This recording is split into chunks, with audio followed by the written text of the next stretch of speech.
রমজান মাস এমন একটা মাস, আমরা যদি এই রমজানের হক যথাযথভাবে আদায় করতে পারি তাহলে আশা করা যায় এই রমজান মাসের হক আদায় করে যদি নিজেদেরকে ইবাদতের মধ্যে রাখতে পারি, আশা করা যায় এর প্রভাব আগামী 11 মাসও আমাদের মধ্যে থাকবে ইনশাআল্লাহ। তবে বাস্তবতা হলো আমরা রোজার হক পরিপূর্ণভাবে আদায় করে রাখতে পারি না। কারণ আমরা রোজাও রাখি, গুনাহও করি, রোজাও রাখি, মিথ্যা কথাও বলি, রোজা রাখি, ওজনে কম দেই, রোজা রাখি, মালে ভেজাল করি। এমনি সময় তো এমনি করতাম, এখন রোজার মাসে রোজা রাইখা টুপি মাথায় দিয়া অপরাধগুলো করি, ঠিক কিনা বলেন? তাহলে এক্ষেত্রে অপরাধের প্রবণতা রোজার মাসে কমে না, অনেক সময় আরো বাড়ে। যারা বড় বড় ব্যবসায়ী এরা কি করে? মজুদদারি করে, আটকায় রাইখা কৃত্রিমভাবে দাম বাড়ায় দেয়। এই ধরনের কর্ম করনেওয়ালা লোক আমাদের সমাজে কম বেশি আছে না নাই? এজন্য রোজা রেখে আমরা যদি রোজার হক আদায় না করি, নিজেদেরকে পাপাচার অনাচার থেকে বিরত না রাখি, তাহলে ওই রোজার দ্বারা আগামী 11 মাস প্রভাবিত হওয়া, উপকৃত হওয়া আমাদের জন্য কঠিন হয়ে যায়। একজন মানুষ যখন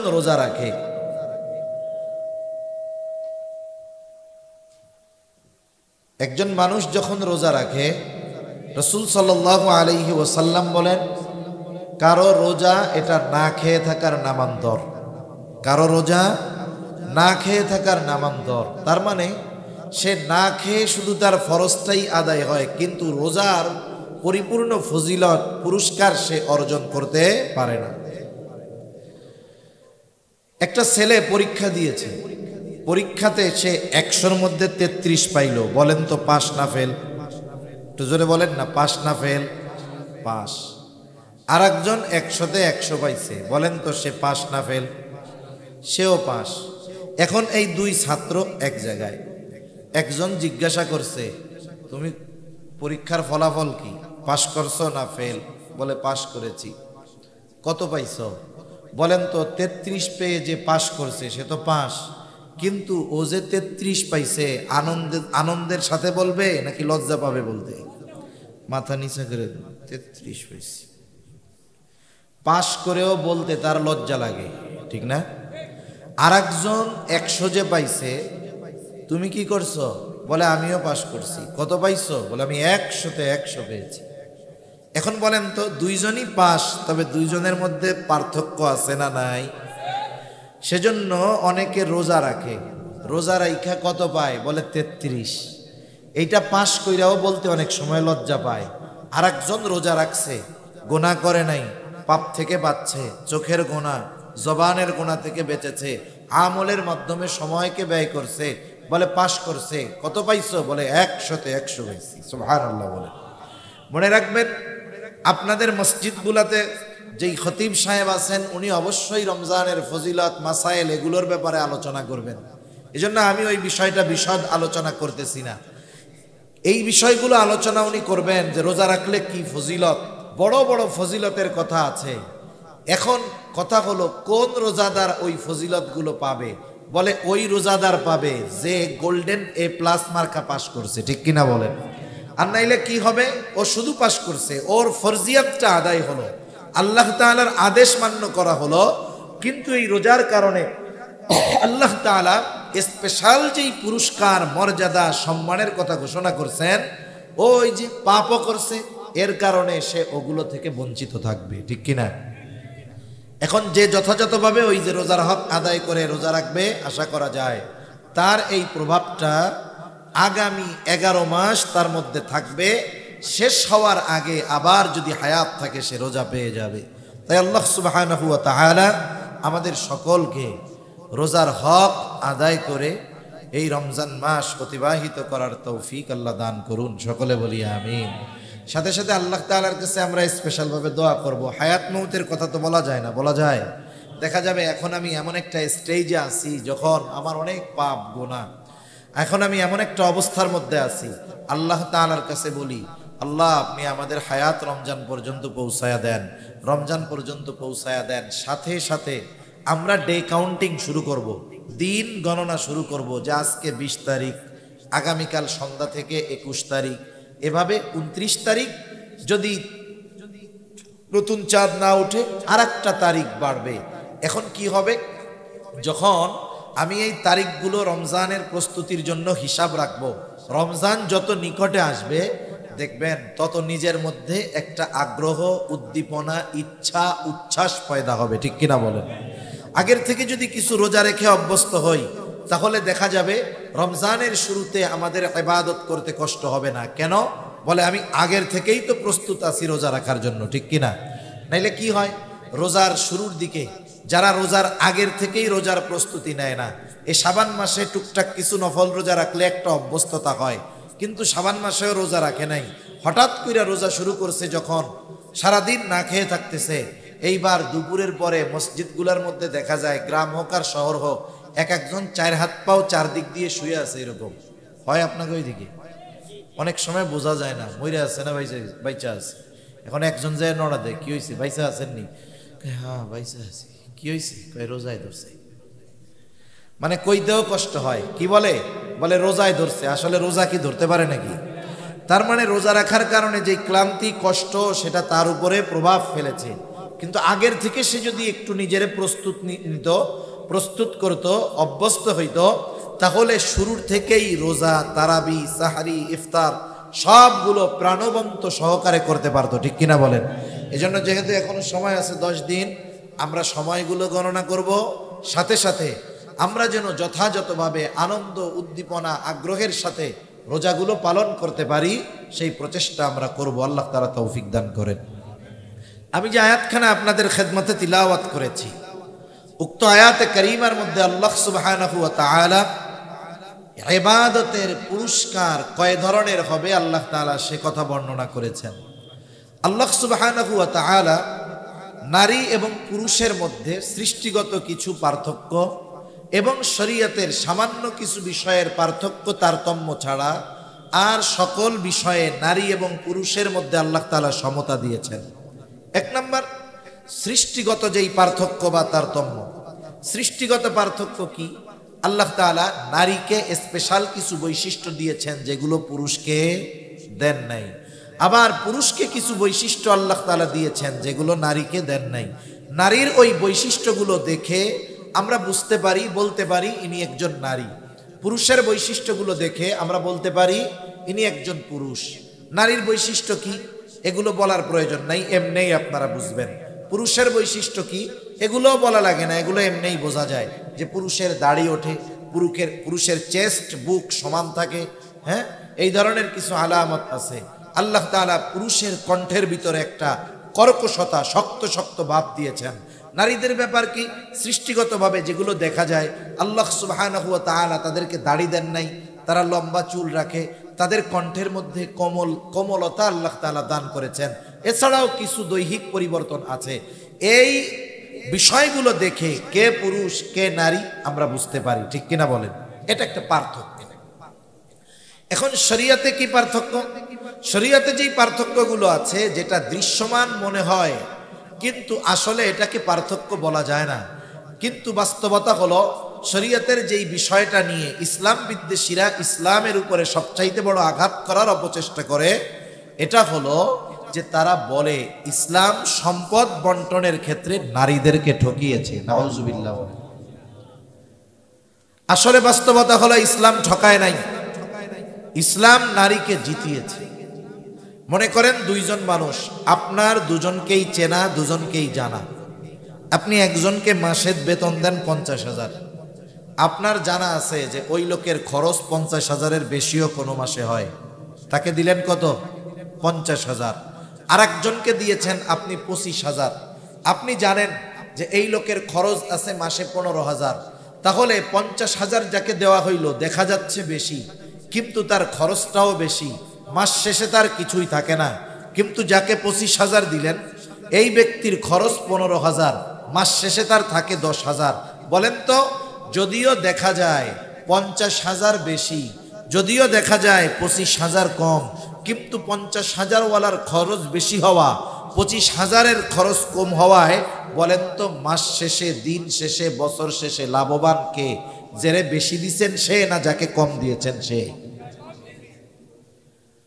বিষয়টা আপনি যদি এরকম ধরেন, বিষয়টা মোটামুটি এরকম।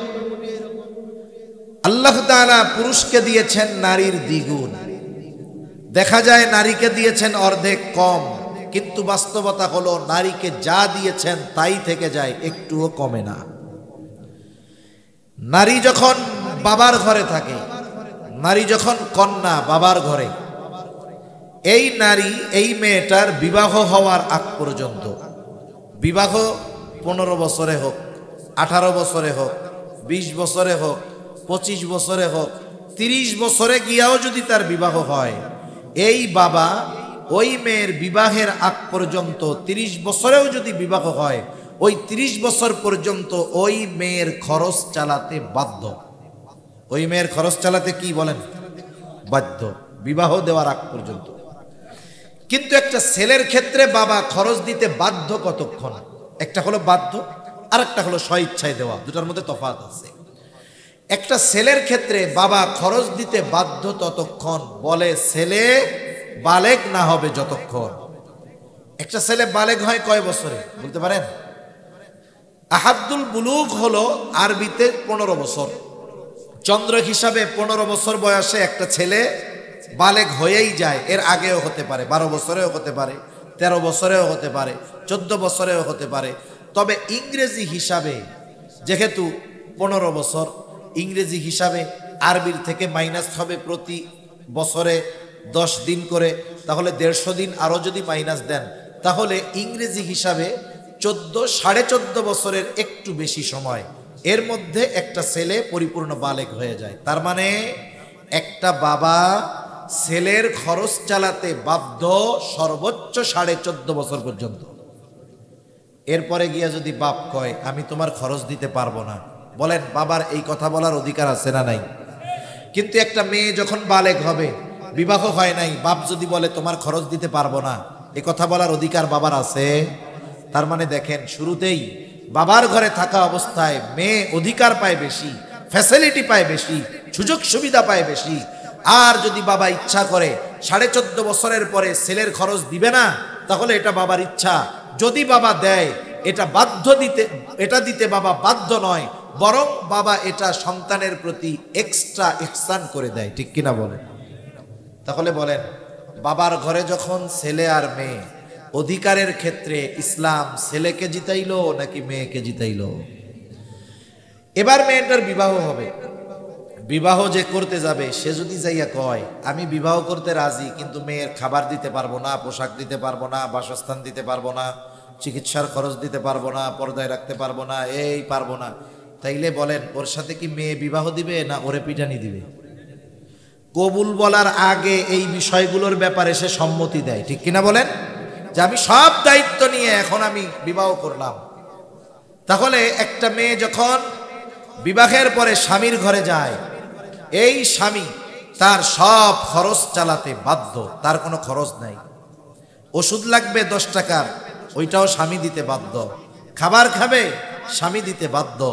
এখন আসেন, এরপরে আল্লাহ তাআলা তাকে সন্তান সন্ততি দিল, একটা সময় স্বামী মারা গেল। ইসলাম কি বলে? ইসলাম বলে এইবার তার যেই সন্তান আছে, ছেলে আছে, একেবারে যতদিন এই মা বেঁচে থাকবে, সন্তান তার মায়ের খরচ চালাতে বাধ্য। ঠিক কিনা বলে? বরং ইসলাম এটাকে চূড়ান্তভাবে সিদ্ধান্ত দিয়ে দিয়েছে আল্লাহ তাআলা, মা বাবার এই খরচ বার্ধক্যকালে তারা চালাবে, সদাচরণ করবে। তাহলে বলেন, একটা মেয়ের বাবার ঘরে, স্বামীর ঘরে, সন্তানের কাছে যখনই থাকবে, তার কোনো খরচ আছে? জোরে বলেন, খরচ আছে? কিন্তু একটা ছেলে, তার জীবনের শুরু থেকেই খরচ, বিয়ে করতে গেলে খরচ, পোলাপান হইলে খরচ, অসুস্থ যদি বউ হয় খরচ, মা বাপ অসুস্থ হইলে তার খরচ, সন্তানগুলো অসুস্থ হইলে তার খরচ। তার মানে ছেলের খরচের কোনো শেষ নাই, মরার আগ পর্যন্ত তার খরচ। ঠিক কিনা কর? তাহলে বলেন, যদিও দেখা যায় যে ইসলাম ছেলেকে বেশি দিয়েছে, বেশি দিয়েছে ঠিক, দেখা যায় বেশি, বলেন তো ছেলের খরচ কম না বেশি? আর মেয়েকে দেখা যায় অর্ধেক দিয়েছে, কিন্তু মেয়ের কোনো খরচ আছে? তাহলে এই দৃষ্টিকোণ থেকে ইসলাম মেয়েকে ঠগায় নাই, ইসলাম মেয়েদেরকে এই জায়গায়ও জিতিয়ে দিয়েছে। সুবহানাল্লাহ বলে। এজন্য যারা ইসলাম বিদ্বেষী, যারা বলে যে ইসলাম নারীদেরকে ঠকিয়েছে, এটা তাদের একটা শয়তানি মার্কা কথা। কি মার্কা কথা বলেন? শয়তানি মার্কা কথা। আল্লাহ তাআলা বুঝবার তৌফিক দান করুন। কিন্তু ইবাদতের ক্ষেত্রে আল্লাহ তাআলা এমনটা কখনো করবেন না যে একজন ছেলে রোজা রাখলে এক সওয়াব, মেয়ে রোজা রাখলে আর এক সওয়াব, এরকম নাকি? ইবাদতের ক্ষেত্রে সকলের প্রতিদান সমান। এই যে ইবাদতের মৌসুম আসতেছে, আমি যেই কথাটা মূলত আপনাদের সাথে একটু আলোচনা করতে চাই, এই যে ইবাদতের মৌসুম আসতেছে, আমরা এত কষ্ট করে ইবাদত করব, রোজার মাস, ওই মাসে যে নামাজ পড়ে না সেও 5 ওয়াক্ত নামাজ পড়ে, চেষ্টা করে পড়ার। এরপরে যে গুনার মধ্যে জড়িয়ে থাকতো সেও চেষ্টা করে গুনার থেকে বেঁচে থাকবো। এত পরিশ্রম করে রাত জেগে ইবাদত করবে, কষ্ট করবে, তারাবির নামাজ পড়বে। এখন যদি এই আমলগুলো আল্লাহর কাছে কবুল না হয়, কিয়ামতের দিন যদি দেখে দুনিয়ায় তো নামাজ কালাম ঠিক মতো পড়ি নাই, যাও পড়ছিলাম তাও কবুল হয় নাই, তাইলে এই ব্যক্তির মতো কষ্ট আর কারো কি হবে বলেন? এজন্য আমাদের চেষ্টা করা দরকার, যেই ইবাদতগুলো করব ওই ইবাদতগুলো যেন আল্লাহ তাআলার কাছে কবুল হয়। এখন আসেন আল্লাহ তাআলা কি বলেন? আল্লাহ তাআলা বলেন, মান আমিলা সালিহাম মিন যাকারিন আও উনসা ওয়া হুয়া মুমিন ফালানুহয়িয়ান্নাহু হায়াতান তাইয়্যিবা ওয়ালানাজজিয়ান্নাহুম আজরাহুম বিআহসানি মা কানু ইয়ামালুন। আল্লাহ রাব্বুল আলামিন বলেন, মান আমিলা সালিহাম মিন যাকারিন আও উনসা ওয়া হুয়া মুমিন। আল্লাহ তাআলা বলেন, যে নারী অথবা পুরুষ নেক আমল করে আর সে মুমিন। সোজা কথা হলো, ঈমান অবস্থায় যেই নারী অথবা পুরুষ নেক আমল করে তথা আমলে সালেহ করে, আল্লাহ তাআলা বলেন তার জন্য 2 ধরনের পুরস্কার। এক ধরনের পুরস্কার আল্লাহ তাআলা দিবেন দুনিয়ায়, আর এক ধরনের পুরস্কার দিবেন আখিরাতে। ঈমান সহকারে যদি নারী অথবা পুরুষ নেক আমল করে, আমলে সালেহ করে, বলেন তো কয় ধরনের পুরস্কার? এক ধরনের পুরস্কার আল্লাহ তাআলা দিবেন দুনিয়ায়, আর এক ধরনের পুরস্কার আল্লাহ তাআলা দিবেন আখিরাতে। প্রথমে একটা জিনিস আমাদের মনে রাখতে হবে, যখন ঈমান অবস্থায় কেউ কোনো আমল করে, ভালো কাজ করে, আর ওই ভালো কাজগুলো কবুল হওয়ার যেই শর্ত সেগুলো যদি ঠিক থাকে, তাহলে ওই ঈমানদার তার ভালো কাজের প্রতিদান শুধু দুনিয়ায় পায় তা নয়, বরং ওই ভালো কাজের প্রতিদান দুনিয়াতে অল্পই দেওয়া হয়, বরং ওই ভালো কাজের পূর্ণ প্রতিদান আল্লাহ দেয়। আর যদি কোনো বেঈমান দুনিয়ায় ভালো কাজ করে, বেঈমান যদি দুনিয়ায় কোনো ভালো কাজ করে, আল্লাহ তাআলা তার ওই ভালো কাজের প্রতিদান শুধু দুনিয়ায় দেয়, আখিরাতে দেয় না। কেউ যদি কোনো ভালো কাজের প্রতিদান আখিরাতে চায়, অবশ্যই তাকে ঈমানদার হওয়া লাগবে। আমাদের কথা যেহেতু ঈমানদার নারী পুরুষের বিষয়ে, এই জন্য এদিকেই আমরা কথাটা বলি। এখন আসেন, আল্লাহ তাআলা প্রথমে বললেন ঈমানদার নারী অথবা পুরুষ যদি আমলে সালেহ করে। এখন কথা হইল আমলে সালেহ জিনিসটা কি? একটা হলো শুধু আমল, আর একটা হলো আমলে সালেহ। আমল যে কেউ করতে পারে, অসুবিধা নাই, কিন্তু সবার আমলটা আমলে সালেহ হয় না। আমলে সালেহ হলো ওই আমল যেই আমল আল্লাহ তাআলার কাছে কবুল হয়। কি হয় বলেন? কবুল হয়। আমলে সালেহ হওয়ার জন্য অনেকগুলো শর্ত আছে। কম্পালসারি যেই শর্ত সেটা তো ঈমান, এটা তো থাকলোই। ঈমান যদি না থাকে তো আমলে সালেহই হবে না। সাথে সাথে আরো কয়েকটা বিষয় যদি আমরা ঠিক রাখতে পারি, তাহলে আমার আপনার আমল যদি অল্প হয়, ছোট হয়, ওই অল্প আমলের জন্য বড় প্রতিদান যিনি দিবেন তিনি কে?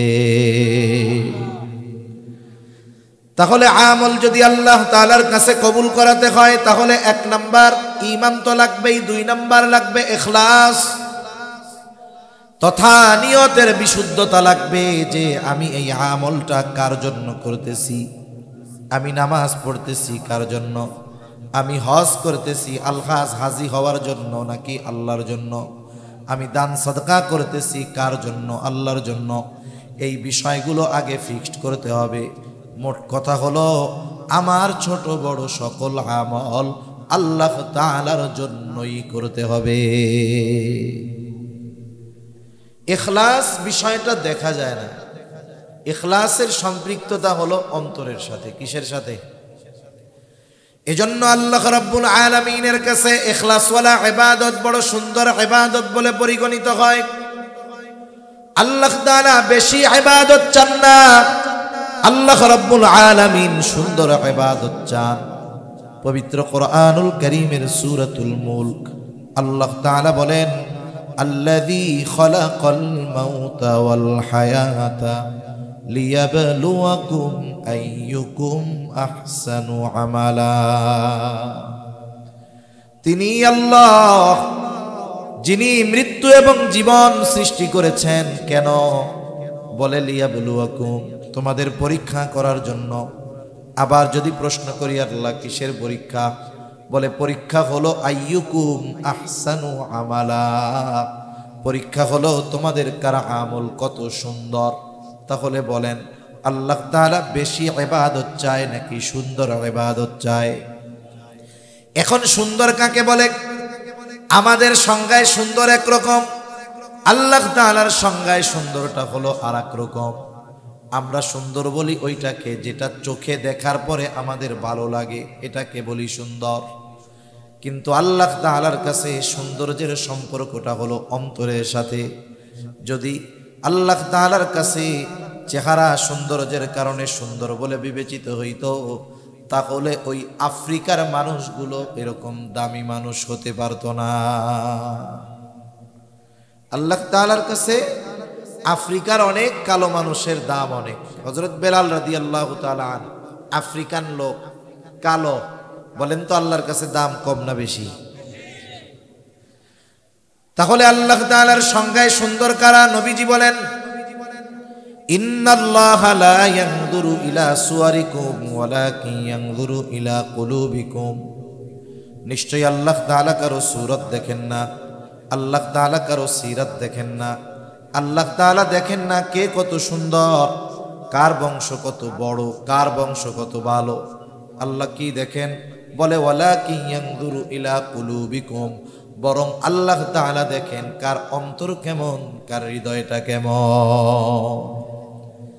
এখন ইবাদত কবুলের অন্যতম দ্বিতীয় শর্ত ইখলাস। বলেন ইখলাস কি দেখার সাথে সম্পৃক্ত না হৃদয়ের সাথে সম্পৃক্ত? মনে করেন আপনাদের মসজিদে আইসা আমি হুজুর নামাজে দাঁড়ায় গেছি, মসজিদ ভরা মুসল্লি, হুজুর নামাজে দাঁড়িয়েছে, সকলে হুজুরের দিকে তাকায়। বাপ বাপ আমারও যে মানুষ তো আমারে দেখতেছে, আমার নামাজ দেখতেছে, তাইলে আমার নামাজটা একটু সুন্দরভাবে পড়তে হবে। আমি লম্বা কেরাত পড়লাম, সুন্দরভাবে ধীর স্থিরতার সাথে রুকু করলাম, রুকু হইতে সুন্দর হইয়া দাঁড়াইলাম, এরপরে সুন্দরভাবে সেজদা করলাম, একেবারে এমন ধীর স্থিরতার সাথে নামাজ 2 রাকাত শেষ করলাম। মুসল্লি সব দেইখা বলে কত সুন্দর নামাজ। বলেন তো মুসল্লিদের কাছে নামাজটা সুন্দর, কিন্তু আল্লাহর কাছে সুন্দর নাকি? কেন? বলে এই নামাজ আমি আল্লাহকে দেখানোর জন্য পড়ি নাই, মানুষকে দেখানোর জন্য পড়ছি। এই জন্য আমার আপনার ইবাদত যদি আল্লাহকে দেখানোর জন্য করা হয় তথা আল্লাহর জন্য করা হয়, ওই ইবাদতটা আল্লাহ তাআলার কাছে সুন্দর ইবাদত বলে গণ্য হয়। আর যদি মানুষকে দেখানোর জন্য ইবাদত করা হয়, ওই ইবাদত কিছু কিছু সময় শাস্তির কারণ হবে। প্রসিদ্ধ এক হাদিস আবু হুরায়রা রাদিয়াল্লাহু তাআলা আনহু থেকে বর্ণিত, নবীজি বলেন কিয়ামতের দিন আল্লাহ তাআলা সর্বপ্রথম 3 শ্রেণীর মানুষকে হিসাবের জন্য ডাকবে। 1 নাম্বার একজন শহীদকে ডাকা হবে। রক্তাক্ত অবস্থায় শহীদ আল্লাহর সামনে হাজির হয়ে যাবে। আল্লাহ তাআলা জিজ্ঞাসা করবে তোমার এই অবস্থা কেন? লোকটা বলবে আল্লাহ কাফেরদের বিরুদ্ধে জিহাদ করে আমি আমার জীবনকে উৎসর্গ করে দিয়েছি। আল্লাহ জিজ্ঞাসা করবেন কেন জিহাদ করছো, জীবন দিছো? লোকটা বলবে আল্লাহ আমি যুদ্ধ করেছি আপনার সন্তুষ্টির জন্য। আল্লাহ তাআলা আমার আপনার অন্তরের খবর জানেন কি জানেন না? ইন্নাল্লাহা আলিমুম বিযাতিস সুদূর, আমার আপনার অন্তরের গহীন কোণে কোন কথা লুকায় আছে দুনিয়ার কেউ জানে না, আমার পাশে শুয়ে থাকা বসে থাকা মানুষটাও জানে না, কিন্তু অন্তরে কি আছে যিনি জানেন তিনি কে? আল্লাহ তাআলা বলবেন, বান্দা আমি আল্লাহ তোমার অন্তরের খবর জানি। তুমি মিথ্যা কথা বলতেছ, তুমি যুদ্ধ করেছো যাতে করে দুনিয়ার মানুষ তোমার বীরত্বের প্রশংসা করে, যাতে করে দুনিয়ার মানুষ তোমাকে বাহাদুর বলে, বীর বলে। ও বান্দা, যে উদ্দেশ্যে তুমি যুদ্ধ করেছো দুনিয়ায় তুমি তা পেয়ে গেছো, দুনিয়ার মানুষ তোমাকে বীর বলছে, বাহাদুর বলেছে। সুতরাং আজকে আমি আল্লাহর তরফ থেকে তোমার জন্য কিছু নাই, তুমি চলে যাও, তোমার ঠিকানা হলো চিরস্থায়ী জাহান্নাম। 2 নম্বরে আল্লাহ তাআলা একজন দানবীরকে ডাকবে। আল্লাহ তাআলা জিজ্ঞাসা করবে, গোলাম কেন তুমি এই সম্পদ দান করছো? লোকটা বলবে, আল্লাহ আপনার দেওয়া সম্পদ আমি মানুষের জন্য দান করেছি, যার ঘর নাই তারে ঘর বানায়া দিছি। কেন? বলে আপনার সন্তুষ্টির জন্য। আল্লাহ তাআলা বলবেন, না বান্দা, তুমি মিথ্যা বলতেছ, আমি আল্লাহ তোমার অন্তরের খবর জানি। তুমি দান করেছো যাতে করে দুনিয়ার মানুষ তোমার দানের প্রশংসা করে, দানবীর বলে, সমাজসেবক বলে। বান্দা, যে উদ্দেশ্যে তুমি দান করেছো তুমি দুনিয়ায় তা পেয়ে গেছো, তোমাকে দুনিয়ার মানুষ দানবীর বলেছে, সমাজসেবক বলেছে, তোমার দানের প্রশংসা করেছে। সুতরাং আজকে আমি আল্লাহর তরফ থেকে তোমার জন্য কিছু নাই, তুমি চলে যাও, তোমার ঠিকানা হলো চিরস্থায়ী জাহান্নাম। এরকম লোক দেখাই না, দানবীর আছে না, কত জায়গায় আছে। এক মাদ্রাসার হুজুর কইতেছে, হুজুর একজন 50,000 টাকা দান করছিল মাদ্রাসায়, তা বলছিল চিঠি দিয়া যে আমার নামটা একটু সুন্দরভাবে সবার সামনে বলে দিবা। তা বেচারার আর কইতে টইতে মনে নাই। এখন এই যে মাহফিলে মানুষের সামনে বলে নাই কেন, দানের ঘোষণা দেয় নাই কেন, পরে এসে টাকা ফেরত নিয়ে গেছে গা। গত বছর না তার আগের বছর খবরে দেখলাম একজন লোক মসজিদে ফ্যান দান করছে, সে হলো মেম্বার ক্যান্ডিডেট ছিল, এখন হইতে পারে নাই। যেই এলাকায় মসজিদে ফ্যান দিছে ওই এলাকার মানুষও তারে ভোট দেয় নাই, আস্তে করে মসজিদের ফ্যানগুলো খুলে নিয়ে গেছে গা। এইরকম দান যদি কোটি কোটি টাকাও করা হয় কোনো লাভ আছে? দানবীর হওয়ার লাইগা দান করে লাভ নাই, ভোট পাওয়ার লাইগা দান করে লাভ নাই, কোনো দাম নাই এসবের, ঠিক কিনা বলেন? তৃতীয়তে আল্লাহ তাআলা একজন কারি সাহেবকে ডাকবে, আলেমকে ডাকবে। আল্লাহ তাআলা জিজ্ঞাসা করবে, বান্দা কেন কোরআন শিখেছো, কেন ইলম অর্জন করেছো? লোকটা বলবে, আল্লাহ কোরআন শিখেছি আপনার সন্তুষ্টির জন্য। আল্লাহ তাআলা বলবে, না বান্দা, তুমি মিথ্যা বলতেছ, তুমি কোরআন শিখেছো যাতে করে মানুষ তোমার তিলাওয়াতের প্রশংসা করে, তুমি আলেম হয়েছো যাতে মানুষ তোমার আলেম বলে। মানুষের প্রশংসা পাওয়ার জন্য ইলম অর্জন করেছো, কোরআন শিখেছো, যে উদ্দেশ্যে অর্জন করেছো তা দুনিয়ায় তুমি তা পেয়ে গেছো। সুতরাং আজকে আমি আল্লাহর তরফ থেকে তোমার জন্য কিছু নাই, তুমি চলে যাও, তোমার ঠিকানা হলো চিরস্থায়ী জাহান্নাম। তাহলে দুনিয়াতে মানুষ ইবাদত করার পরেও যদি ওই ইবাদত আল্লাহর জন্য না হয়, ওই ইবাদত আখিরাতে নাজাতের কারণ হবে না, বরং ধরা পড়ে যাওয়ার কারণ হতে পারে, ঠিক কিনা বলে? এজন্য আমরা আমাদের ছোট বড় সব ইবাদত কার জন্য করব বলেন? মানুষকে দেখানোর জন্য কোনো ইবাদত করব না। 2 নাম্বার যেই জিনিসটা দরকার সেটা হলো ইবাদত করতে হবে, তবে সেটা সুন্নাত তরিকায়, আল্লাহর জন্য করতে হবে, সুন্নাত তরিকায় করতে হবে। ইবাদতের পদ্ধতিটা হবে নবীজির দেখানো পদ্ধতি অনুসারে।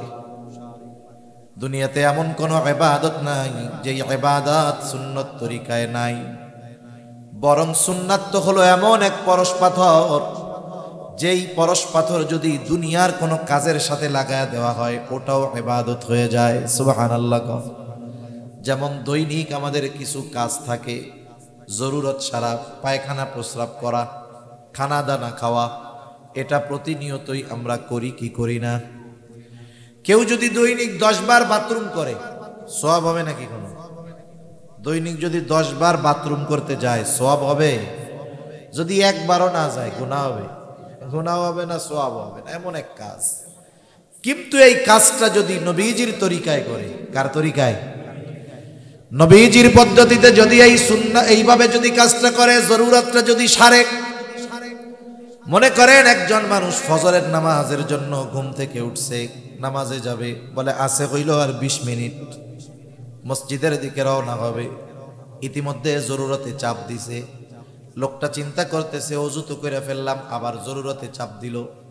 কিন্তু যদি জরুরত না সারি, যদি নামাজের মধ্যে জরুরতে চাপ দেয়, ফজরের নামাজে এমনিতেই ইমাম একটু কেরাত লম্বা করে, ঠিক না? যখন জরুরতে চাপ দিবে নামাজের মধ্যে, নামাজের একাগ্রতা নষ্ট হবে।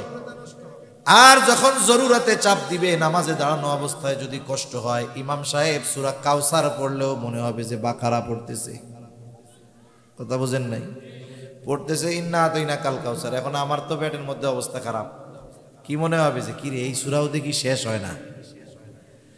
উনি চিন্তা করল তাহলে আমি জরুরত সেরেই নামাজে যাই, ওযু করছি তাতে কি? জরুরত সেরে যদি নামাজে যাই, নামাজের মধ্যে একাগ্রতা হবে, প্রশান্তির সাথে নামাজটা শেষ করা যাবে। এই নিয়ত করে উনি বাথরুমের জন্য রওনা হইলেন। বাথরুমে ঢোকার আগে প্রথম সুন্নাত হইল মাথাটারে ঢাইকা ঢুকতে হবে। কি ঢাইকা ঢুকবো বলেন? মাথা ঢেকে ঢুকবো। বিজ্ঞান এখন বলে বাথরুমে মাথা ঢেকে ঢুকাটা জরুরি। আর নবীজি ১৫০০ বছর আগে জানায় দিছেন, তোমরা যখন ইস্তেনজায় যাইবা খালি মাথায় নয়, বরং মাথাটা ঢাইকা যাইবা। এই মাথা ঢাকতে হবে টুপি দিয়া হোক আর গামছা রুমাইল দিয়া হোক। বিজ্ঞান বলে কেন ঢাকতে হবে? বলে মাথার চুল আর মাথার যেই চামড়া, এটা বেশ স্পর্শকাতর। স্পর্শকাতর হওয়ার কারণেই দেখবেন যে খুশকি যত সব মাথার মধ্যে হয়, চুল যত ছোট হোক, কিছুদিন সাবান টাবান না দিলে খুশকি হয় কি হয় না? আমরা তো কত ছোট ছোট চুল রাখি, এখন তো আমার হিসাবে বড় হয়ে গেছে। তাই ছোট অবস্থায় শ্যাম্পু কয়েকদিন না করলে মাথার মধ্যে খুশকি হয়ে যায়। কেন? বলে মাথার চামড়া ময়লা টানে বেশি, ব্যাকটেরিয়া টানে বেশি, জীবাণু টানে বেশি। চুলটা ওই রকম জীবাণুর সাথে ওর একটা সম্পর্ক ভালো, এই জন্য ধুলাবালি ময়লা ব্যাকটেরিয়া চুল টানে। এবং এই মাথার স্ক্রিন চামড়া ও ব্যাকটেরিয়াকে খুব কাছে টানে। এই জন্য মাথা ডাইকা যদি যাওয়া হয়, তাহলে ওই জায়গার ব্যাকটেরিয়া বাথরুমের মধ্যে যেগুলো থাকে ওগুলো মাথার সাথে এর কোনো সংযোগ হবে না, বাইচে থাকা যাবে। আচ্ছা দেখেন, চুল ছোট হইলেও খুশকি পড়ে যায় এই জায়গা দিয়া, ময়লা হয়ে যায়। কিন্তু দেখেন তো অনেক মুরব্বীর দাড়ি আছে, জিজ্ঞাসা করেন তো দাড়ির মধ্যে কোনোদিন খুশকি হয়েছে নাকি? দাড়িতে খুশকি হয়, তার মানে এই জায়গার চামড়া আর এই জায়গার চামড়ার মধ্যে কি আছে? তফাৎ আছে। এটা বলতেছে বিজ্ঞান এখন। আর নবীজি ১৫০০ বছর আগে বলছে মাথা ঢাইকা বাথরুমে যাও। আমরা সুন্নাত অনুযায়ী আমল করব। স্পেশাল যদি কোনো ফজিলত থাকে দুনিয়ার, ওইটা এমনিই পাবো, ঠিক কিনা? এরপরে বাথরুমে যখন ঢুকবে, ঢোকার আগে দোয়া পড়বে। আমি বড় বড় সুন্নাতগুলা বলতেছি। বাথরুমে ঢোকার আগে দোয়া পড়বে। অনেকে বোঝে না, বাথরুমের মধ্যে ঢুইকা এরপরে দোয়া পড়া এরপরে বসে না। আগে দোয়া পড়তে হবে, এরপরে ঢুকবে। বাম্পা দিয়ে ঢুকবে, বাথরুমের মধ্যে বসবে, জরুরত সারবে। টিস্যু থাকলে টিস্যু, ঢিলা কুলুক থাকলে ব্যবহার করবে, পরিষ্কার পরিচ্ছন্ন হবে পানি দিয়া। ভেতরে যদি অজুর ব্যবস্থা থাকে অজু করে বের হবে। আর যদি অজুর ব্যবস্থা না থাকে সে বের হয়ে আসবে ডান পা দিয়ে। বের হওয়ার পরে দোয়া পড়বে। এই যে দেখেন জরুরতটা সারলো কেন? বলে নামাজের সুবিধার্থে। কোন পদ্ধতিতে সারছে? বলে সারছে হলো নবীজির তরিকায়। এই কাজটা এমনি করলেই করতে পারতো, কিন্তু যখন নবীজির সুন্নাতকে এই কর্মের সাথে লাগায় দিল, এই কর্মটাও তার আমল নামায় সওয়াব যোগ হওয়ার কারণ হয়ে গেল। যেখানে দুনিয়াবি কাজগুলো যদি নবীর তরিকায় করা হয়, এইটায় সওয়াব পাওয়া যায়। আর ইবাদত অবশ্যই অবশ্যই এটা সুন্নাত তরিকায় করতে হবে, ঠিক কিনা বলেন? এজন্য অনেক সময় বলে না যে আমরা সুন্নাত তরিকায় নামাজ পড়বো। এই সুন্নাত তরিকার নামাজ শিখতে হয়। আমরা ওলামায়ে কেরাম, ইমাম সাহেব, এনাদের কাছ থেকে গিয়ে নামাজটা কি করব? শিখবো। যে কোনো ইবাদতের সুন্নাত পদ্ধতি আছে। এত নয়েজ কেন ভাই? মাত্রাতিরিক্ত নয়েজ। আওয়াজও এত মিষ্টি না, কর্কশ। মনিটরের আওয়াজ হবে একবারে সফট, নরম, কানে এসে লাগতেছে। তাহলে যে কোনো ইবাদত এটা করব কোন তরিকায়? বলে সুন্নাত তরিকায়। কি তরিকায়? সুন্নাত তরিকায়। তাহলে ইবাদত কবুলের প্রথম শর্ত, প্রধান শর্ত ঈমান। 2 নাম্বার শর্ত ইখলাস, 3 নাম্বার শর্ত হলো সুন্নাত, 4 নাম্বার শর্ত হলো যেই ইবাদত করবে ওই ইবাদতের মাসলা মাসাইল গুলো জানবে। একজন মানুষ নামাজ পড়বে, বলেন তো নামাজের কিছু জরুরি মাসলা মাসাইল আছে না নাই? এগুলো জানার দরকার। এই জন্য নবীজি সাল্লাল্লাহু আলাইহি ওয়াসাল্লাম বলেন, তলাবুল ইলমি ফারিদাতুন আলা কুল্লি মুসলিম। দ্বীনি ইলম শিক্ষা করা প্রত্যেক মুসলমান নরনারীর উপরে ফরজ। কতটুকু ফরজ?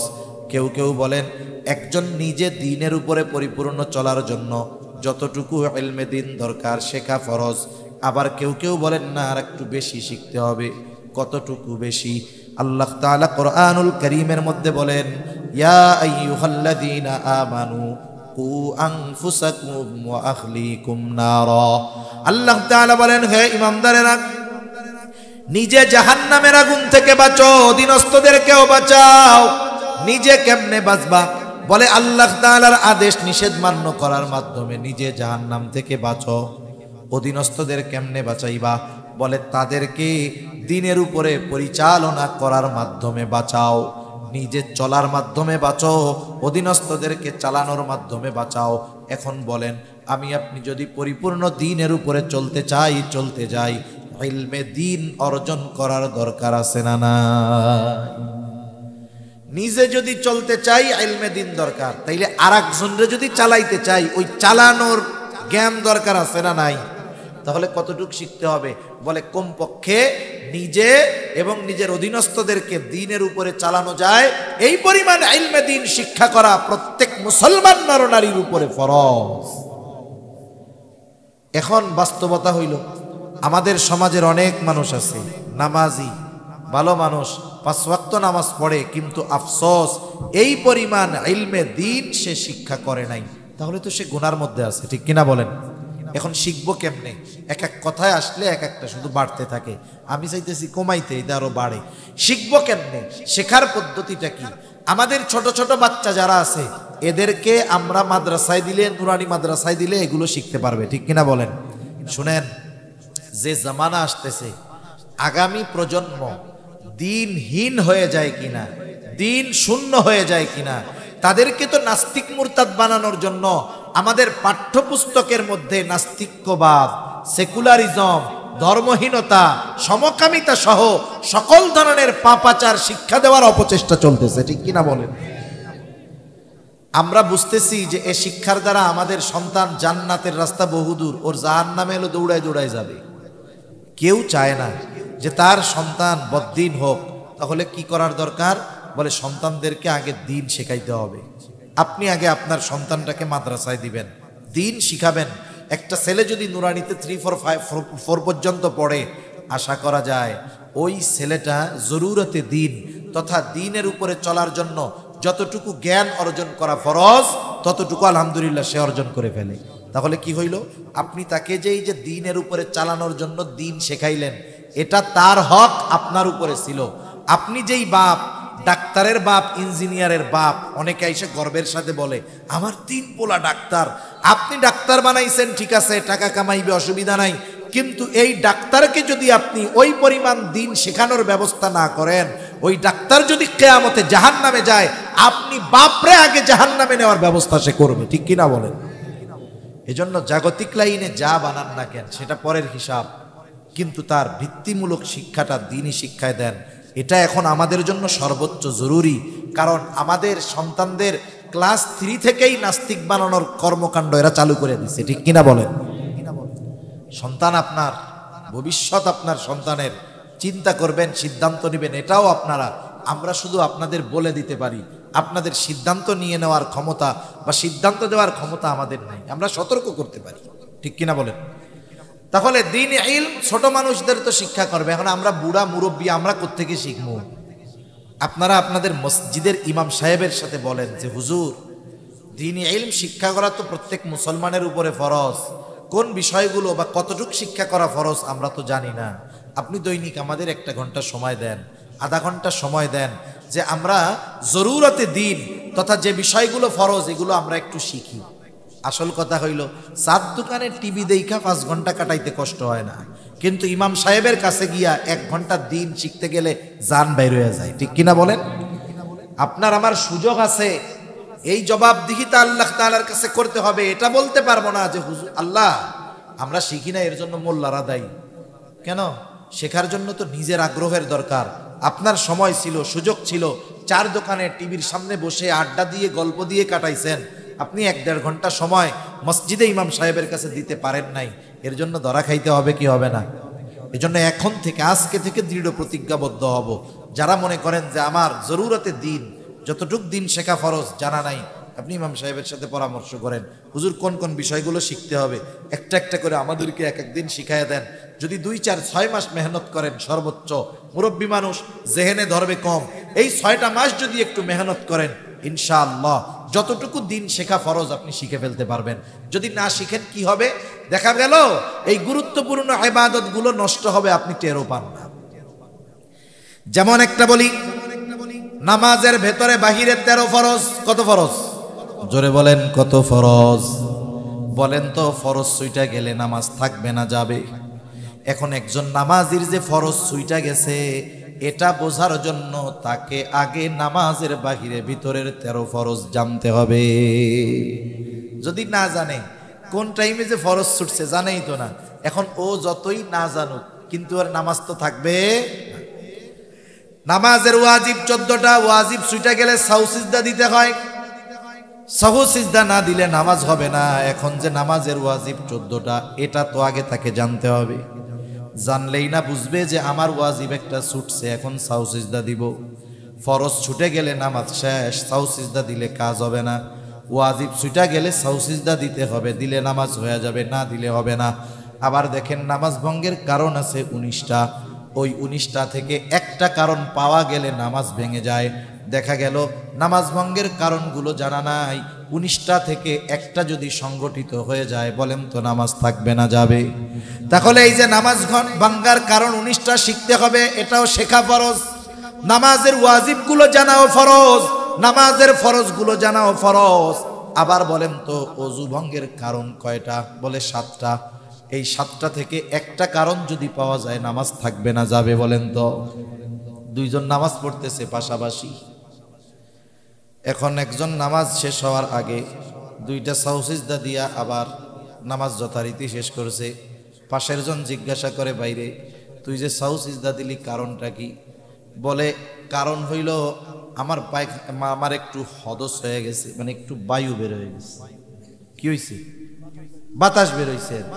এখন বলেন তো বাতাস বের হইলে কি ওযু থাকবে? ওযু যদি না থাকে নামাজ থাকবে? ও সৌসিদা 2 টাকা 200 দিলে কি ওর নামাজ হবে নাকি? দেখেন একটার সাথে একটা কানেক্টেড। যেমন নামাজের বাহিরে ভিতরে 13 ফরজের প্রথম ফরজ কি বলে? শরীর পাক, কাপড় পাক। প্রথম শরীর পাক, তারপরে কি? কাপড় পাক। এখন একজন গোসল তার ফরজ, এখন গোসল ফরজ হয়েছে, শরীর পাক বানাইতে হবে না? শরীর পাক কেমনে হবে? বলে গোসলের ফরজ যেগুলো আছে এগুলো জেনে গোসল করতে হবে, এরপরে তার দৈহিক পবিত্রতা অর্জন হবে, ঠিক কিনা বলেন? এখন এতে গোসলের ফরজই জানে না, কাজ হবে? শরীর পাক হবে? হবে না। এরপরে মনে করেন কাপড় পাক, কাপড় পাক হইতে হবে। এখন মনে করেন কাপড়ের উপর একটা নাপাকি পড়ছে, এখন এই নাপাকি পড়লে কতটুক নাপাক থাকলে নামাজ হয়ে যাবে, কতটুক থাকলে হবে না, এটা তার জানার দরকার আছে না নাই? এখন মনে করেন একটা পোলাপাইনের 1 ফোঁটা মুত পড়ছে, কি পড়ছে? প্রস্রাব পড়ছে। এখন প্রস্রাব পড়ছে 1 ফুট, 1 ফুট এমনি জায়গায় যতটুক নিবে, বলেন তো কাপড়ের উপরে পড়লে ওই ফোঁটা কি জায়গায় থাকবে না ছড়ায় যাবে? এখন আপনি যদি মনে করেন যে ও ফুলাগত 1 ফোঁটাই মুছছে, এতে আর কি হইব, চল এটা পরে নামাজ পড়ে ফেলি, কিন্তু আপনার ওই কাপড়ের উপরে যখন ফোঁটা পড়ছে ওটা যেই পরিমাণ জায়গায় ছড়ায়া যায় ওই কাপড় নাপাক হওয়ার জন্য যথেষ্ট। কথা বুঝেন নাই? দেখেন সেজন্য কি আমার ইবাদত ঠিক হইতে হইলে তাহারাতের মাসালা, পবিত্রতার মাসালাগুলো জানতে হবে, ওযুর ফরজগুলো আমার জানতে হবে, গোসলের ফরজ জানতে হবে, ওযু ভাঙার কারণগুলো জানতে হবে, একটার সাথে এক একটা কানেক্টেড। আসল বিষয় হলো এগুলো সমাজের অনেক মুসল্লি জানে না, শিখতেও চায় না, ঠিক কিনা বলেন? শিখতে চায় না কেন? বলে আমি যে গোসলের ফরজগুলো জানি না, আমি যে ওযুর ফরজগুলো জানি না, এটা যদি হুজুরে জানে তাইলে তো আমি লজ্জায় শেষ। শরম না? শরম। হুজুরের মাঝে মধ্যে গরম কথা কয়, পোলা তিনটা বিদেশে থাকে তো গরম কথা কয় হুজুররে। এখন যেই হুজুররে এত গরম কথা কই, সেই হুজুর জানে যদি আমি অজু ভাঙ্গার কারণ জানি না, তাহলে লজ্জা না? এই যে আপনি লজ্জায় হুজুরের কাছে গেলেন না, শিখলেন না, দুনিয়ায় একটু লজ্জা পাইলেও আখেরাতে ডান্ডা বাড়ি খাওয়া লাগতো না, ঠিক কিনা বলেন? এজন্য এই সব বিষয়ে লজ্জা শরম করা যাবে না, এসব বিষয়ে লজ্জা পাওয়া যাবে না। ওলামায়ে কেরামের কাছে গিয়ে, মসজিদের ইমাম সাহেবের কাছে গিয়ে এই বিষয়গুলো প্র্যাকটিক্যাল ভাবে আমাদের শিখতে হবে। শিখবো তো ইনশাআল্লাহ। তাহলে এত কষ্ট করে ইবাদত করলাম, যদি এই বিষয়গুলো না জানার কারণে ইবাদত না হয়, তাহলে এর চাইতে কষ্টের আর কিছু আছে? একজন করে নাই, শাস্তি খাইছে, ভালো কথা। আপনি কইরা কবুল হয় নাই, শাস্তি খাইলেন, তাহলে কষ্ট বেশি লাগবে কি লাগবে না? আমি আপনি জানি না জানি, যদি ফরজ ছুটে যায় নামাজ শেষ। যেমন আগুন জ্বলতেছে, এখন আগুন, একজন হাত দিছে আগুনের মধ্যে, এখন ওই লোকের জানা নাই যে আগুনে হাত দিলে হাত পুড়ে যায়, তার জানা নাই। কিন্তু এই না জানা সত্ত্বেও সে যদি আগুনে হাত দেয়, আগুন কি বলবে নাকি লোকটা তো জানে না, আমি পুড়াই দেই, তাহলে এবারের মতো মাফ করে দেই? মাফ করবে নাকি পুড়াইয়া দিবে? আগুনের পুড়ানো কত কঠিন। আপনি আমি মাসালা জানি না, নামাজ পড়তে দাঁড়াইছি, এ ব্যর্থতা আমার, এ ব্যর্থতা আপনার। উচিত ছিল তো ইবাদতটা করার আগে ইবাদতটা যথাযথভাবে শিখে নেওয়া, ঠিক কিনা? আগে ছিল, আমরা যখন ছোটবেলায় মক্তবে পড়ছি, নামাজের মাসলা মাসাইল সব যাই না, এরপরে নামাজ পড়ছি। এজন্য ছোটবেলায় কি হইতো, আমাদের জীবনে দেখছি যা হায়াতে, যে আমাদেরকে আমাদের মা বাবা ফজরের নামাজের জন্য ডাকতো না কেন? বয়স তো 5 বছর, নামাজ ফরজ হয়েছে নিয়ে হনো, কিন্তু 5 বছর 6 বছরে মক্তবে না গেলে খবর ছিল। তার মানে আমরা ওই সময় গিয়ে মক্তবে গিয়ে ইবাদত করার পদ্ধতি শিখছি। যখন একটু বড় হয়েছি, ওই যে 7 বছর 8 বছর বয়স হয়েছে, নামাজ তো শিখে গেছি, এখন ফজরের সময় না উঠলি পিটানি। তার মানে আগে শেখার জন্য পিটাইছে, যে আগে শিখবে এরপরেই না পড়বে। যখন শিখে গেছি এর, তাহলে বলেন নামাজ পড়ার আগে নামাজের মাসলা মাসাইল গুলো জানা জরুরি না? তাহলে দেখেন তো আমরা কত মানুষ আছি যে আমাদের এই ইলমগুলো জানা নাই। সেজন্য আমার অনুরোধ, রোজা আসতেছে, রোজা ভাঙ্গার কারণও জানার দরকার, রোজার ফরজগুলো জানা দরকার। আমরা আমাদের ইমাম সাহেব ওলামায়ে কেরামের কাছে শিখে পরামর্শ করে শিখবো তো ইনশাআল্লাহ। একটু একটু করে দৈনিক শিখলে বছর শেষে দেখবেন অনেক শেখা হয়ে গেছে।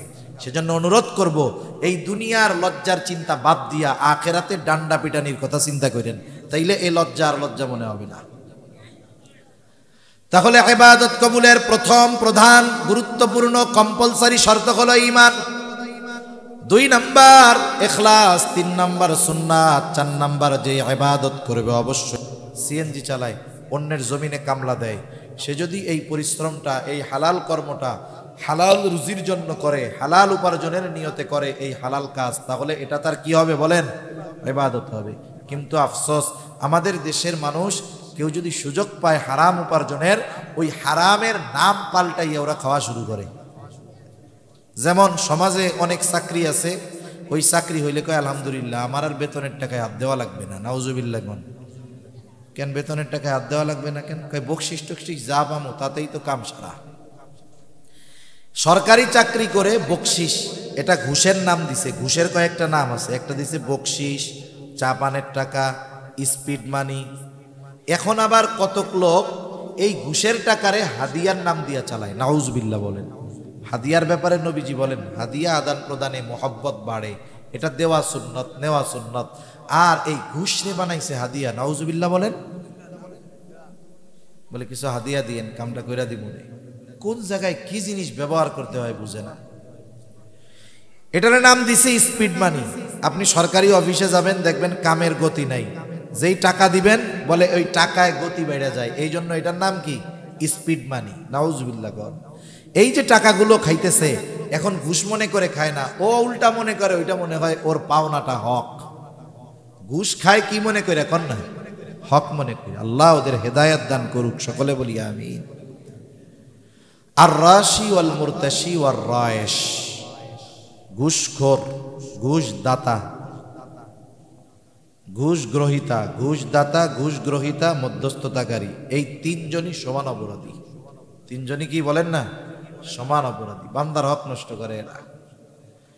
সেজন্য অনেকে উপার্জনের ক্ষেত্রে হালাল না হারাম যাচাই করে না। সেজন্য আমরা সমাজে দেখি অনেক নামাজি মানুষ ঘুষ খায়, কিন্তু নাম পাল্টায় খায়, মনে করে ওর জন্য বৈধ। এখন বলেন তো, ঘুষ খাওয়া নিঃসন্দেহে হারাম, কেউ যদি এটাকে হালাল মনে করে খায় তার ঈমান থাকবে নাকি চলে যাবে? সেজন্য সাবধান, আমাদের উপার্জনটা আমরা হালাল করব। আবার দেখেন, অনেকে কর্ম করে হারাম, কিন্তু উপার্জন পরিশ্রমের উপার্জন। একজন এক জায়গায় কাজ করে, এক রেস্টুরেন্টে কাজ করে, কথার কথা, ওই জায়গায় তাকে শুধু মানুষকে পানি দিতে হয় না, লাল পানিও দেওয়া লাগে। লাল পানি চিনেন তো? মদ পরিবেশন করতে হয়, এর বিনিময়ে মাস শেষে সে বেতন পায়। এখন নবীজি বলতেছেন, যারা মদের সাথে সম্পৃক্ত 10 শ্রেণীর মানুষ, এরা সব আল্লাহর লানত প্রাপ্ত। এর মধ্যে এক শ্রেণীর মানুষ কারা করে? বলে যে মদ পরিবেশন করে। এখন বলেন, যে ওই রেস্টুরেন্টে চাকরি করে, যেখানে মদ দেওয়া লাগে মানুষরে, তার এই কর্মটা হালাল না হারাম? তাহলে তার কর্ম হালাল হতে হবে, উপার্জনও হালাল হতে হবে। অনেকের কর্ম হালাল, কিন্তু উপার্জনের মাধ্যমটাকে বানায় ফেলছে সে হারাম। সে বেতন পাইতো কর্মের কারণে, ঠিক আছে, অসুবিধা নাই, কিন্তু ওই যে আলাদা ইনকাম করা শুরু করছে, ওইটা কি হইলো বলেন? হারাম। তাহলে শর্ত দুইটা, কর্ম হালাল, বিনিময়টাও কি হইতে হবে? হালাল। এই হালাল উপার্জনের নিয়তে যে হালাল কর্ম করবে, তাহলে এই কর্মটাও তার আমাল নামায় ইবাদত বলে যোগ হবে। সুবহানাল্লাহ বলেন। এরপরে খাবারটা হতে হবে হালাল। যে কথা বলতেছিলাম, যে অনেকে উপার্জনের ক্ষেত্রে কোনো টেনশন নাই, যা পাইছে তাই নাই, কিন্তু খাবার হালালের ব্যাপারে সচেষ্ট সতর্ক থাকে। বাজারে গিয়া গোশত কেনার আগে কসাইরে জিজ্ঞাসা করে, বিসমিল্লাহ কইয়া গরু জবাই দিছস? মানে আল্লাহর নাম কইয়া কি গরু জবাই দিছিলি? যদি আল্লাহর নাম সাইডা ইচ্ছা কইরা বাদ দিয়ে, আল্লাহর নাম বাদ দিয়ে গরু জবাই দেয়, ওই গরুর গোশত তো আর হালাল থাকবে না। থাকবে? কত সচেষ্ট, পকেটের মধ্যে টাকা পয়সা ঠিকই, ঘুষের দোকানে যায় কসাইরে জিজ্ঞাসা করে যে বিসমিল্লাহ কইয়া গরু জবাই দিছিলি নাকি? এরকম লোক আমাদের সমাজে আছে। কসাইও তো চালাক কম না। কসাই কি বলে এই ভুল আমি করি না, নামাজ কালাম পড়ি না, এটা আমার পাপ, আল্লাহ চাইলে মাফ করে দিবে। ইচ্ছা করে যদি বিসমিল্লাহ বাদ দিয়া গরু জবাই দেই, এই গরুর গোশত হালাল থাকবে না, যারাই খাবে সবাইরে হারাম খাওয়ানো হবে, আমার কবিরা গুনাহ হবে, বান্দার হক নষ্ট হবে, এত হিসাব দিতে রাজি নাই। এই জন্য গরু জবাই দেওয়ার সময় বিসমিল্লাহ কইতে ভুলি নাই আমি। এবার খুশির ঠেলায় বলে, রমজান মাস চলে আসছে তো, বাংলাদেশ যা 800 টাকা গরুর কেজি, কয়দিন পরে 2000-1000 টাকা হয়ে যায় কিনা ঠিক নাই, তাহলে দে, রোজার মাসে সেহরির খাবানি গরুর গোশত দে, 10 কেজি দে আমাকে। এখন বলেন, সুন্দর মতো হালাল গরুর গোশত কেনার সময় পকেট থেকে টাকা দিছে, এটা কি? জোরে বলেন, এটা কি? আরে হারাম টাকা দিয়ে হালাল কিনলো, সে তো হারামের মতোই, ঠিক কিনা বলেন? এজন্য আমাদের উপার্জনটাও হালাল হতে হবে, খাবারটাও হালালই হওয়া লাগবে। এখন যাদের খাবার উপার্জন হারাম, হারামের সাথে যারা তাদের নিজের জীবনটাকে জড়ায় ফেলছে, এদের বড় বড় কয়েকটা ক্ষতি। 1 নাম্বার ক্ষতি, যে হারাম খায় তার দোয়া আল্লাহ তাআলা কবুল করে না। এই যে দোয়া কবুলের ঘোষণা আল্লাহ তাআলার পক্ষ থেকে যেই সময়গুলোতে আছে, এই যে লাইলাতুন নিসফে মিন শাবান গেছে, প্রতিদিন মধ্যরাতের পর থেকে নিয়ে সুবহে সাদিক পর্যন্ত আল্লাহর যেই ক্ষমার ঘোষণা আছে, রোজার মাসে স্পেশাল শবে কদর, এই ফজিলতের মাস, সময় ক্ষমার ঘোষণা আছে, বাইতুল্লাহ গেছে, দোয়া কবুলের কত স্থান আছে, যেই জায়গাগুলোয় গেলে আল্লাহ দোয়া কবুল করে। কিন্তু ওই হারামখোর যে, সে যতই বিনয়ের সাথে দোয়া কবুলের সময়, দোয়া কবুলের স্থানে গিয়েও যদি দোয়া করে, এই হারামখোরের দোয়া আল্লাহ কবুল করবে। তাহলে 1 নাম্বার ক্ষতি, দোয়া কবুল হবে না। 2 নাম্বার যেই ক্ষতি, আল্লাহর নবী বলেন, লা ইয়াদখুলুল জান্নাতা জাসাদুন গুযিয়া বিল হারাম, হারাম ভক্ষণকারীর শরীর জান্নাতে প্রবেশ করবে না। যেই দেহ হারাম টাকা দিয়ে গঠিত, যে হারাম খাবার দিয়ে গঠিত, এই দেহটা জান্নাতের জন্য অনুপযুক্ত। একটু চিন্তা করে দেখেন তো, দুনিয়ার সামান্য সুখ স্বাচ্ছন্দ্যের কথা চিন্তা করে, দুনিয়া একটু ভালো পড়ার লোভে, একটু ভালো খাওয়ার আশা করে যারা উপার্জনকে হারাম বানিয়েছেন, খাবারকে হারাম খাবার দ্বারা দেহ গঠন করতেছেন, এই মানুষগুলার শরীরকে আল্লাহ তাআলা, আল্লাহর নবী জানিয়ে দিয়েছেন, জান্নাতের জন্য এগুলো অনুপযুক্ত বলে ঘোষণা করা হয়েছে। 3 নাম্বার ক্ষতি, বলে তার ইবাদত কবুল হবে না। আল্লাহ তাআলা বলেন, ইয়া আইয়ুহার রাসূলু কুলু মিনাত তাইয়্যিবাতি ওয়া'মালু সলিহা। আল্লাহ তাআলা বলেন, হে রাসূলগণ, কুলু মিনাত তাইয়্যিবাত, আপনারা পবিত্র খান, ওয়া'মালু সলিহা, আর আমলে সলেহ করেন। বুজুর্গানে দ্বীন বলেন, আল্লাহ ওয়ালাদের জবানে শুনেছি, যার খাবার পবিত্র হয় না তার ইবাদত আল্লাহর কাছে কবুল হয় না। যারা খাবার পবিত্র হয় না তারা আমলে সলেহ হয় না। তার মানে খাবার পবিত্র দরকার, এরপরে যদি আমল করে অন্যান্য শর্তগুলো যদি ঠিক থাকে তার ইবাদত আল্লাহ তাআলা কবুল করে নেয়। হারাম খাবারের চতুর্থ, হারামের চতুর্থ ক্ষতি, বলে হারামকে যদি কেউ হালাল মনে করে ঈমান থাকে না। কেউ যদি হারামকে হালাল মনে করে ঈমান থাকবে? আল্লাহ যেটাকে হারাম বলেছে সে যদি সেটাকে হালাল মনে করে, বৈধ মনে করে, ঈমান থাকবে না। এ দুনিয়ায় কত মানুষ আছে হারাম খাইয়াও আলহামদুলিল্লাহ কয়, সুদের টাকা খেয়ে আলহামদুলিল্লাহ বলে।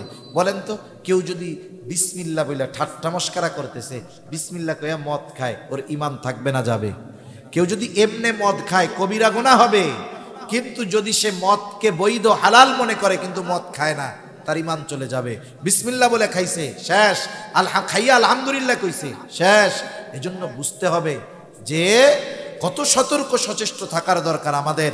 হারামকে হালাল মনে করলে ঈমান থাকবে না। আমাদের সমাজে কত মানুষ সুদের টাকায় ফ্যামিলি চলে, কত সুন্দর খায় আর কয় আলহামদুলিল্লাহ। আছে না নাই? চাকরি করতো, সরকারি চাকরি, 20,000, 25,000, 30,000 টাকা বেতন পায়। তখন চাকরিকালীন সময় ভালো চলে নাই, এখন চাকরি নাই, খুব শান্তিতে আছে। এখন জিজ্ঞাসা করে কেমন চলে এখন? আগে তো চাকরি ছিল, এখন তো চাকরি নাই। কয় আগের চাইতে আরো ভালো চলে। কেমনে চলে? কয় 1 কোটি টাকা পাইছিলাম, এক জায়গায় রাখছি, আমার মাসে মাসে 1 লাখ দেয়, আলহামদুলিল্লাহ খুব ভালো চলতেছে। এখন বলেন তো, এই সুদের টাকা, স্পষ্ট সুদের টাকা খায়া যদি কেউ আলহামদুলিল্লাহ বলে, অবস্থা টাইট না? এজন্য সতর্ক সচেষ্ট থাকার দরকার। হযরত চলে আসছে, আমার আলোচনা শেষ। দেখেন, এখন এই শর্তগুলো ঠিক থাকলে মুমিন নারী পুরুষ যেই হোক তার ইবাদত কবুল করবেন কে? ইবাদত যদি কবুল হয় তাহলে কয় ধরনের পুরস্কার? বলে 2 ধরনের। এক ধরনের পুরস্কার দুনিয়ায়। দুনিয়ায় কি দিবে? বলে ফালা নুহইয়ান্নাহু হায়াতান তাইয়্যিবা, দুনিয়ায় আল্লাহ তাআলা তাকে পবিত্র এক জিন্দেগি দান করবে। আখিরাতে কি দিবে? বলে ওয়ালা নাজসিয়ান্নাহুম আজরাহুম বিআহসানি মা কানু ইয়ামালুন, আর আখিরাতে আল্লাহ তাআলা তাকে কি দিবে? বলে দুনিয়ায় যেই পরিমাণ আমল করছে তার চাইতে বহুগুণ প্রতিদান আল্লাহ তাআলা তাকে দিবে। এজন্য সম্মানিত সুধী, আমলের মৌসুম, ইবাদতের মৌসুম চলে আসছে। আমরা এই শর্তগুলোকে ঠিক রেখে আমরা আমাদের ইবাদতগুলো করব তো ইনশাআল্লাহ। তাহলে দুনিয়ায় উত্তম প্রতিদান, আখিরাতে উত্তম প্রতিদান। আল্লাহ সুবহানাহু ওয়া তাআলা আমাদের সবাইকে কথাগুলো বুঝবার, আমলের কথাগুলো আমল করবার তৌফিক দান করুন। সকলে বলি আমিন।